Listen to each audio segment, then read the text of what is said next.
Let's start with the year that just went by. I know y'all had a lot of good things going on down here. Remind people of some of the accomplishments from the past school year. The past school year, we had a lot of accomplishments with our fishing team, and they won some national recognition. Specifically, we had 3 seniors sign college scholarships. One of those seniors was the first female in Anderson County to actually sign a college fishing scholarship. So it's good to see an area that's, and I say area, a sport that's not your typical high school sport, to see students achieve. That would also bring me to our skeet shooting team. We had 3 national champions from last year on our skeet shooting team that we actually presented them rings. Our softball team was the state runner-up in a hard-fought series with Aner. We had a lot of accomplishments from our FFA and our Beta Club. There's just so many accomplishments of our students to mention from last year. One of the things that's not really measured as far as a competition goes, but that we saw internally was our artistic and musical programs with strings and band and our chorale, just to see the level of improvement with those groups. And I'll tell you, we did have a first ever achievement with our band making it to the state competition and finished strongly in that. Our color guard finishing strongly in state competitions. So we've just seen our students excel in some areas that typically are not historically where Anderson 3 excels. So you cap that with seeing some completion of some of our building projects. We were able to get the turf on our football field and play football and soccer on that all season. We did complete our track and actually got to do a few track things last year or the prior year, but actually had a full season on the new track and that facility. So just lots of things coming together to give our students good opportunities. And how do those, a lot of people don't think about, how do those extracurricular activities impact student athletes? How do they impact them as students? I think it just goes to the level of community support. For one problem we realized last year that we're really starting to have at all of our school buildings is a parking problem. Because when we have events, our parents and our community is showing up, which is great, but we noticed at our awards days this year that when the parents showed up, they're parking down the road. And even with graduation, parking was a challenge. And part of it there, I think, is we're opening up some additional areas to park, but people still go to our traditional spots. And so that's kind of a backdoor way of talking about it. But for students, when the community and parents show up to see them participate and they feel a level of achievement or something they enjoy about school, it carries over into their academic life, their school day life, because it just all fits together. If I feel good in an area that ties me to school, where I feel like I belong and I have a sense of family, then it's going to carry over into the classroom. It carries over into behavior, attendance. And so having every opportunity available for our students to find out where they can excel helps their success. And that's what we're after. And how many students does District 3 have now? Our enrollment numbers are around 2,675. Give or take, but that's where we ended the school year last year, which we're trending up some. Our enrollment has been flat for several years, but in the last 2 or 3, we're trending up 50 to 100 students yearly. So I think with that growth, and I think we'll continue to see growth if some of the housing developments take off that are in the planning stages. And how many schools, for people who don't know about the district? Anderson School District 3 has 5 schools. We have 3 elementary schools, 1 middle school, 1 high school, and then we share a multi-district career center, Anderson Institute of Technology, with Anderson 4 and Anderson 5. So we really have 5 purely our schools and then a career center that we're a partner in.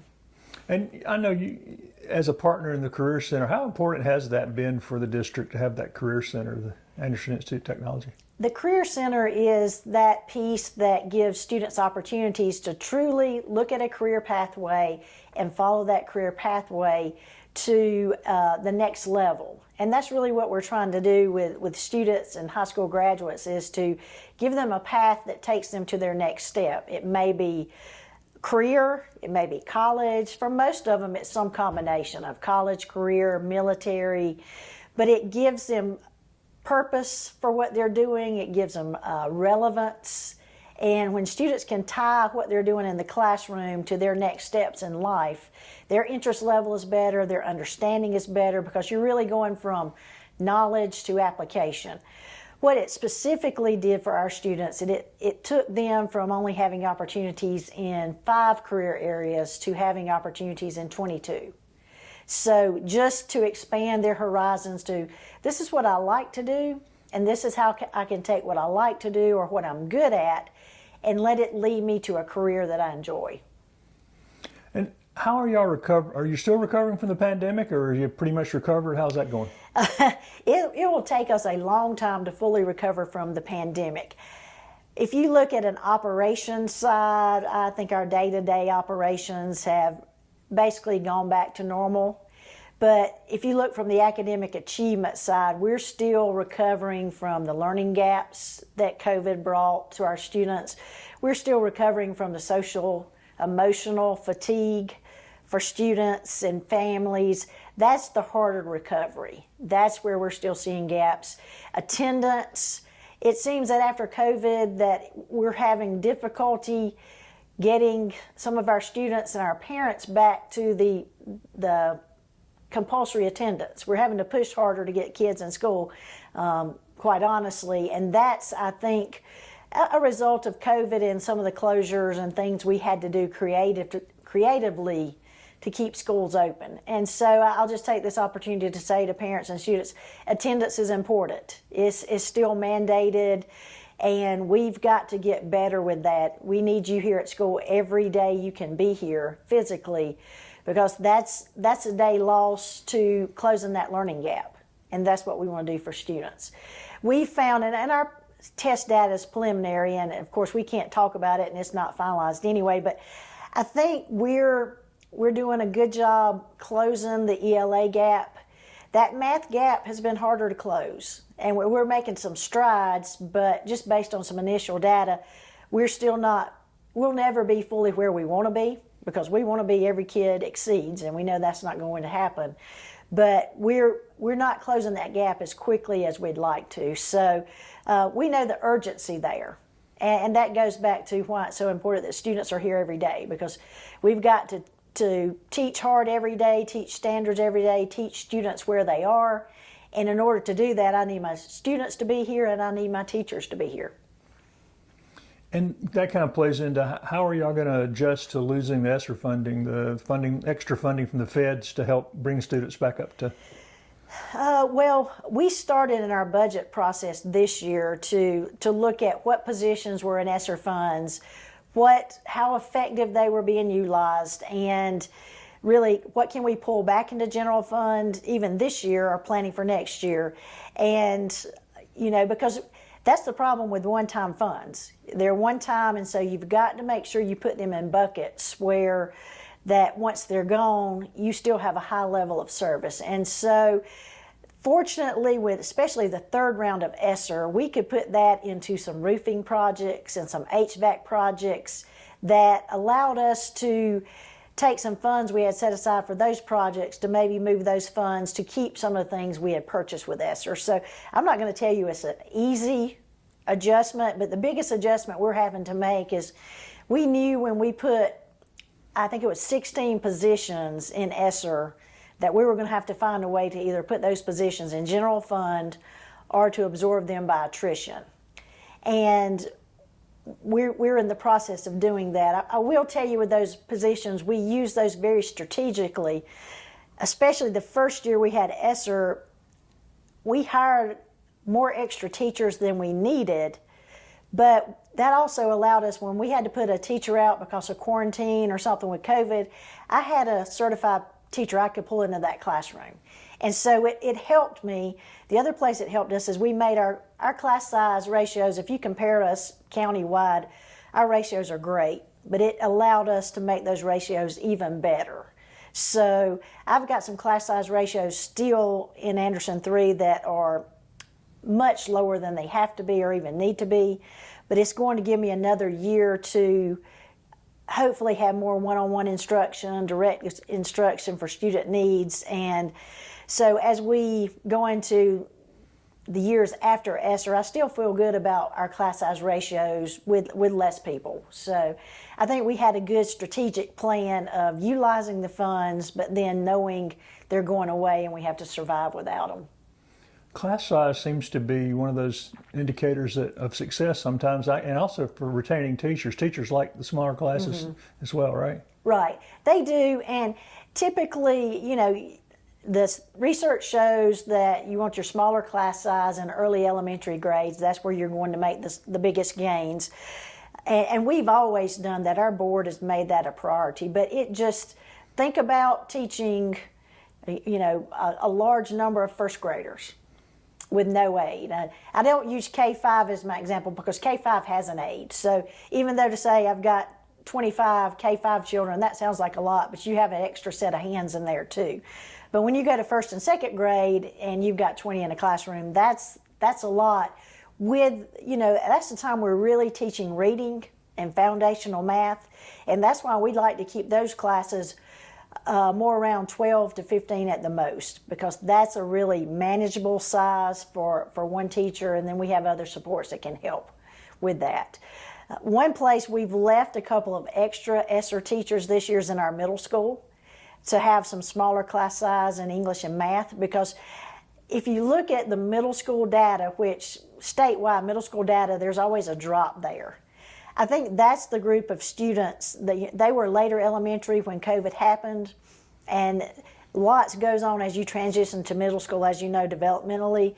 So trying to keep those classes intentionally smaller for another year, I hope and I believe will give us a lot of gains too. Has the teacher shortage been a challenge for your district? Yes, the teacher shortage is a huge challenge for everyone. Thankfully, we have a great partnership with Anderson University. We have a partnership with Clemson University. We're developing one more with Lander too. That's helped us because we get the clinical students here. We've been able to use some of the interns through that allowance and have gotten some great teachers through that. But like everybody else, I need a special ed teacher right now. I lost a science teacher last week to go to a promotion in the lower part of the state. Thankfully, we have some good retirees working around us, and so I've got a retiree on that spot for next year that's science certified. So I'm thankful that really, except for that special ed position, my positions are filled, but we have had to be very aggressive in filling positions to be to that point. Looking ahead to the upcoming school year, I know one of the things is right here at the facility are expanding the district offices and the facilities around here. Tell people about that. Yes, we are in the hopefully, this has been a 3-year project in the making. Let me say that first of all, that I talked about our parking problems earlier in this conversation, and our buses park at Crescent High School. That's prime parking space for athletic events because that's where the baseball field is, the track is. You can go in that entrance for the soccer field. You've got softball. And so when spring sports are happening, parking's at a premium. And so one of the things in the penny sales tax list was to move the bus parking. Well, along with that, if you look at our bus office, the location of it and the condition of it, it's in a portable behind Crescent, that we know that portable needs to move, and we need to get them in a better location and a more secure location. Then our IT department is in an old building behind Starr-Iva. We need to get them in a more central location. And so you take those factors together, and then the other factor that comes into play is the Iva Branch Library sits on the corner of a spot that used to be District 3 property. So about 3 years ago, I started a conversation with the town of Iva, with Annie Sutton, the library director, and with Anderson County and Rusty Burns about the potential for us to purchase that building, to repurpose the fire department downtown to make a modern library, And those things became full circle last fall. And so now we're finally in the building stages of converting that former Iva Branch library into some office space. In that space will be a boardroom about twice the size of what we have now. And that's another tremendous opportunity for us, because we would bring in, and we are bringing in, students and parents for accommodations at board meetings, and there's not enough space for them. So in this, we'll get a bigger boardroom, we'll get our IT department, our bus department, and our first steps department all on one location, and our bus is in this location. And so for efficiency, for security, for just collaboration, we will finally have all of those in one spot. And I often show people the plaque in our present boardroom that shows when that room was added. It was 1988. I think 1988 is really the last time District 3 did anything to bring their office spaces together. And I think it's time. And I'm excited about it, because I think it frees up space, it gives better working space, and like I say, a secure location. That's what we need. Hard to believe 1988 was 35 years ago. Yes, it's actually the year I graduated from Erskine College. And so I can remember that because I was doing my student teaching in 1987 at Dixie High School, and I remember the afternoon they called students to the cafeteria, student bus drivers, to tell them they could no longer drive buses. And so my reference there is we didn't need a bus parking lot in 1988, or really 87, until 87, fall of 87, because students were driving buses and buses were being parked at homes. That was quite an adventure in 1987 when you were teaching juniors and seniors, and their extra money just got cut off.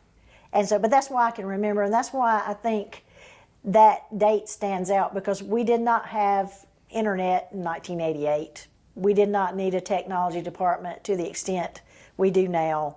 We did not need a huge space for a bus department. I mean, before that, the transportation director had an office at Crescent, and that was it. So it's time, and I'm just thankful that things came together, because Iva is going to benefit from an up-to-date, modern library that I think will serve all age groups.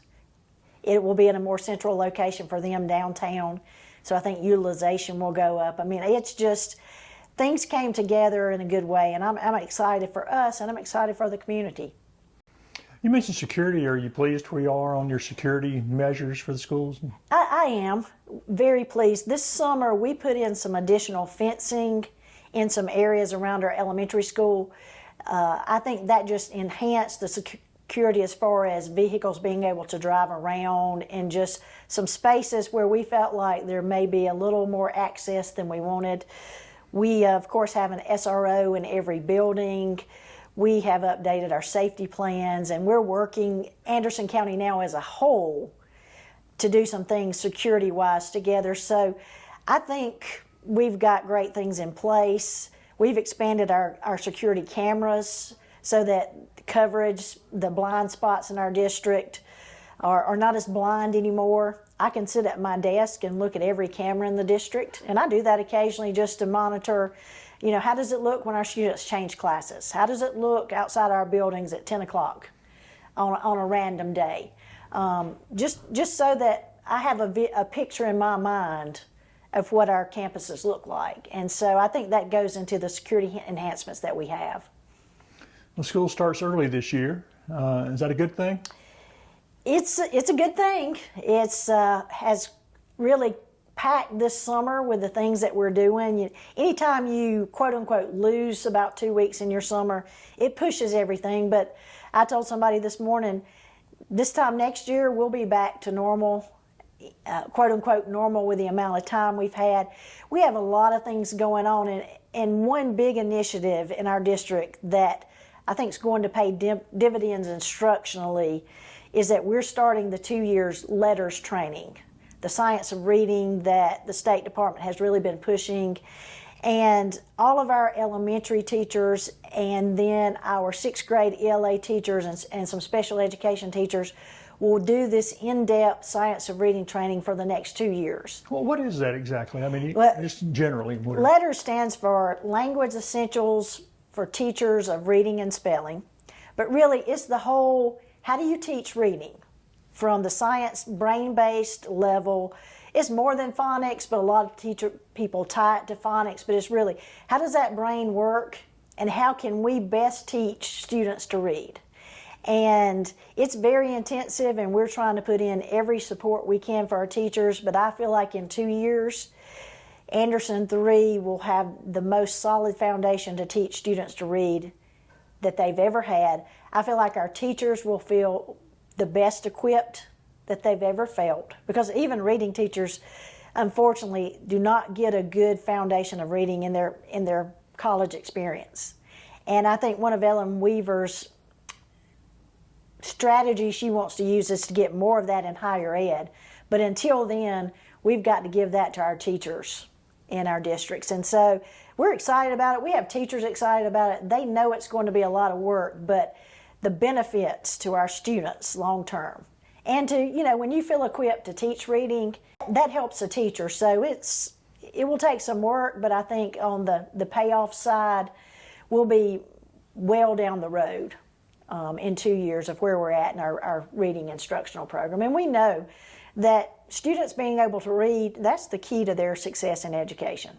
And everybody in the building is a part of that. So that's why our related arts teachers and our media specialists, they're all going through this too, because we're all, in one case or another, a teacher of reading. What are the other areas you and the board have identified for the coming year as goals and objectives? The other areas, I think, is just to look at I told you earlier, we haven't made up those math gaps. And so we've still got to identify what we can do for our students in math.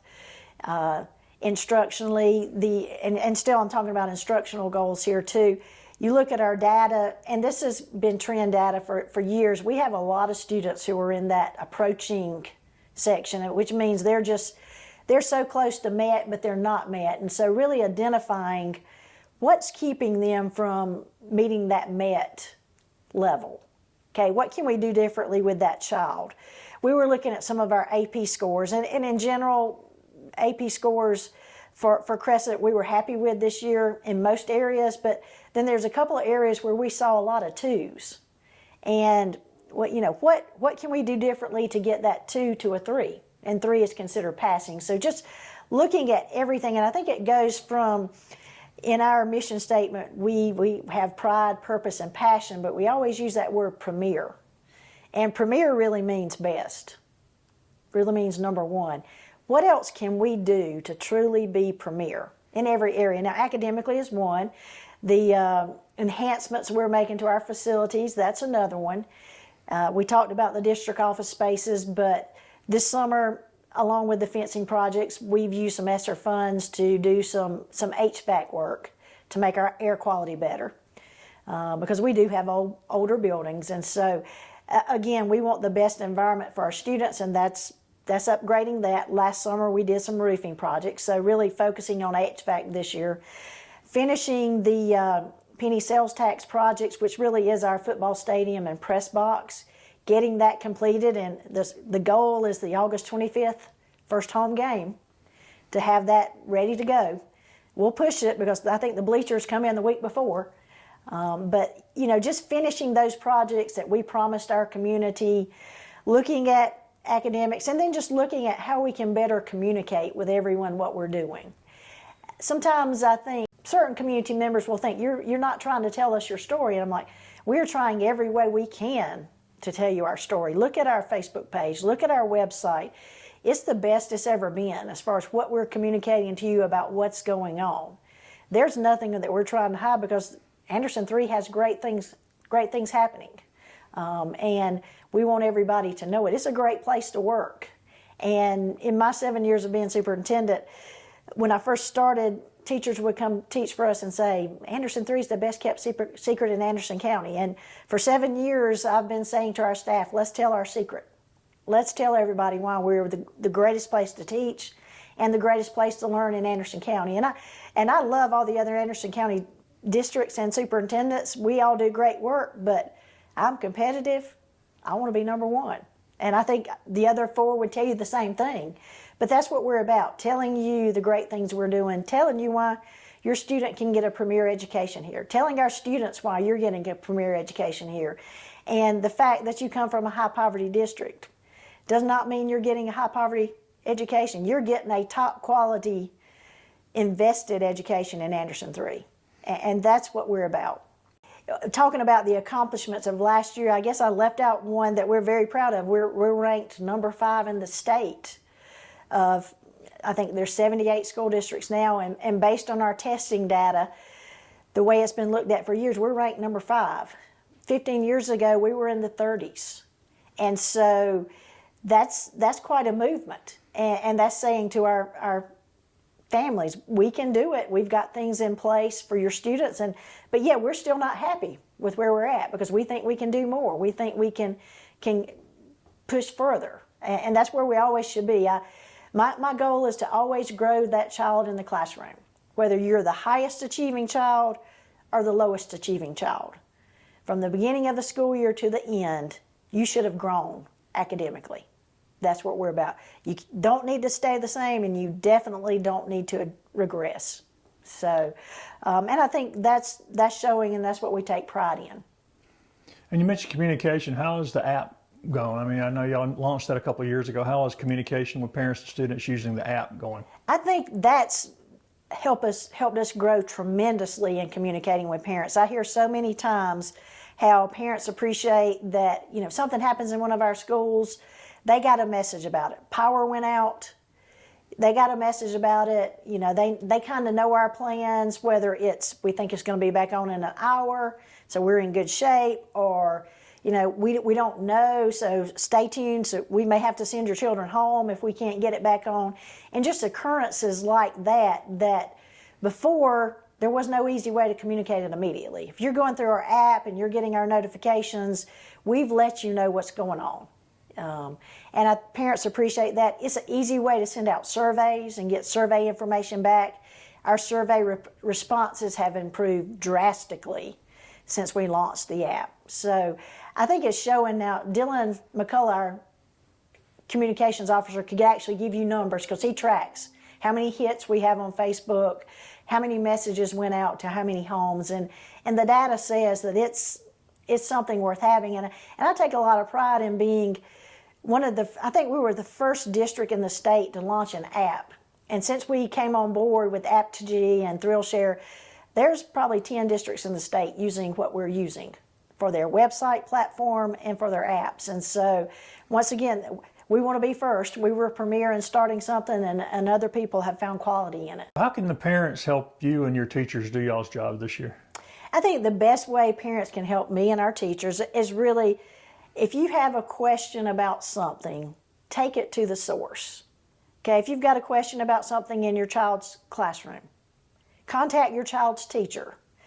If you have a question about something in the school, contact the principal. If you feel like you need to contact me or one of my staff, I just believe direct communication solves problems.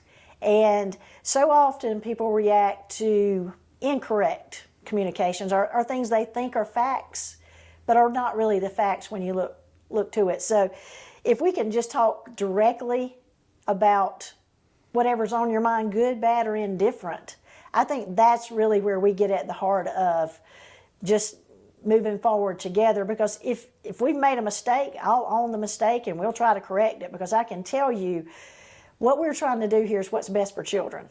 That's end of the day, that's my goal. End of the day, that's what I answer to the children for, to our staff for, to the community for, and quite honestly, that's what I answer to God for, is how I treat the children in our district. And we're doing everything we can to do that right. And so if you have a question, just take it to the person who can answer it, not to the person who's maybe part of a rumor about it. Because that's where we make progress. That's where the answers happen, when we all look at facts and discuss what we believe and how we can work together.